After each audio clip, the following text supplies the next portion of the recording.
I'm your host, Louis Padian. I hope that you are well and enjoying the podcast so far. These podcasts are released every Monday, Wednesday, and Friday, so be sure to subscribe wherever you are to be kept up to date on the latest episodes. As I want these episodes or this podcast to be as helpful for people who are listening as possible, I'm eager to dive into some more sort of nutrition and food-based topics, starting off with fundamentals, getting back to basics, as the basics are so important in putting the foundations in place. And with strong foundations, we can really build on top of them.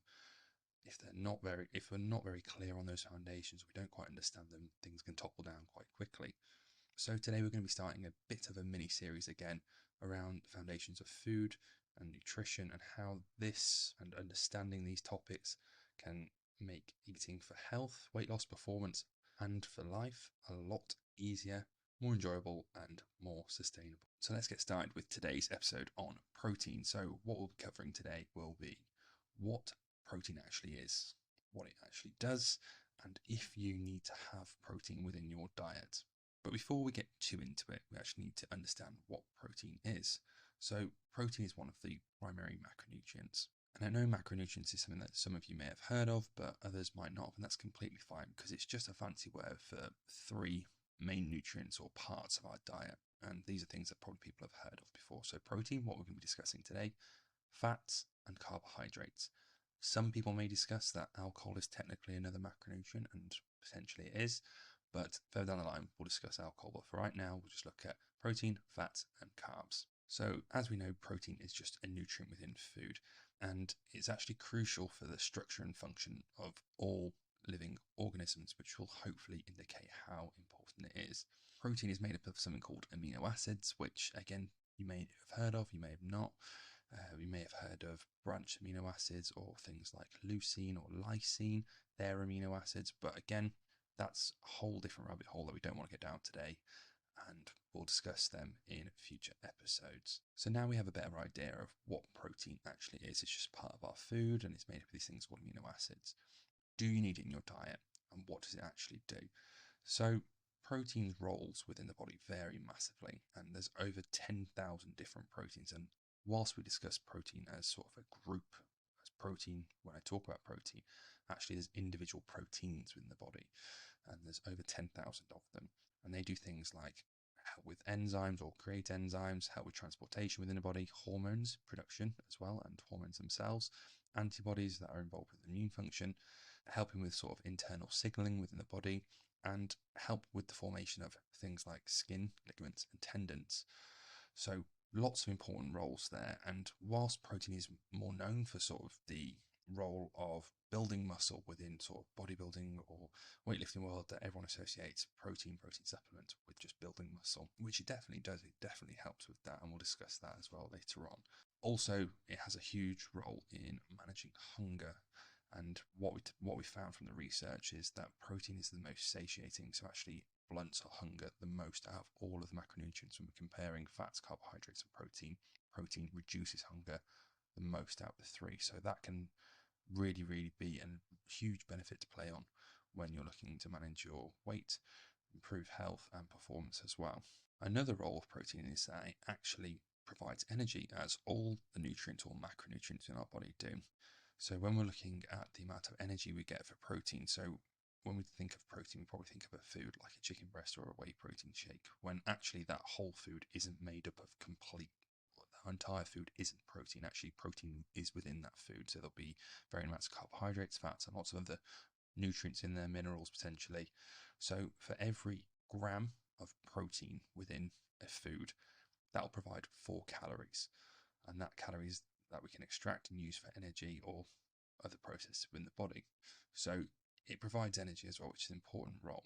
In short, when we're looking at it, protein is really important for health, as I've discussed all the main roles that it has within the body, but also managing our weight, improving our performance, and a huge role in sort of healthy aging as well, which we'll do in another episode. And just to emphasize the importance of if you should have protein within your diet, when we look at the amino acids, some of them are called essential amino acids, which means that our body can't generate them, meaning that we can only get them from our diet.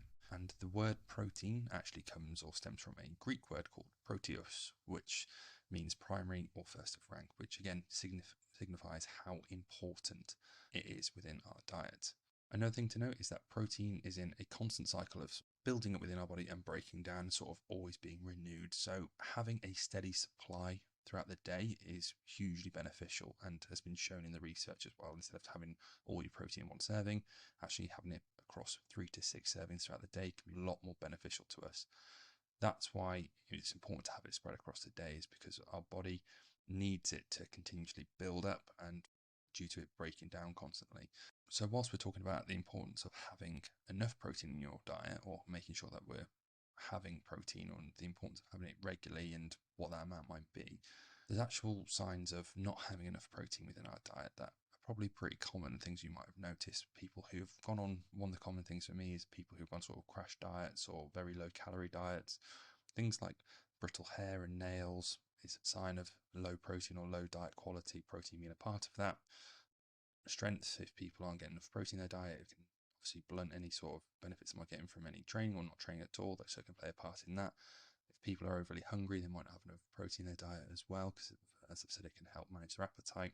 Getting sick, protein or having enough protein in the diet supports your immune system, so again, that can play a key role in that. Not having enough protein as we age can have significant impacts on health, well-being and mortality, as well, as a lot of the research suggests that people who have enough protein in their diet as they age, alongside resistance training, cardiovascular work as well, they have better health outcomes. And the research actually supports, and there's evidence to support, that people's ability to get the most out of protein declines across their age as well. So getting enough protein in your diet as early as possible to enable your body to get the most out of it and build more muscle allows us to actually to age a lot more healthily further down the line as well. So anything you can do, the sooner you do it, the better, really, in my opinion. And that is it for today. I'm aware that might be a lot of new information for people, but hopefully emphasizes the importance within the body. We've covered things like what protein actually is, how it sort of features one of the macronutrients, how important it is not just for humans but for all living organisms, and how it's made up of these building blocks sort of called amino acids, what it actually does in the body. So not only does it help build muscle and manage our appetite, which are really useful things, but actually plays a lot wider role within the body, as there are over 10,000 different proteins in the body. So hormone production, helping with your immune system as well, transportation within the body, skin quality, ligaments, tendons, hair, all those things. So when we're thinking of protein, have a bit of a wider perspective on what it actually does within your body can have a huge impact on people's drive to actually include it within their diet, and whether you actually need it. And hopefully this episode has emphasized the importance of having protein as sort of a foundation of our diet.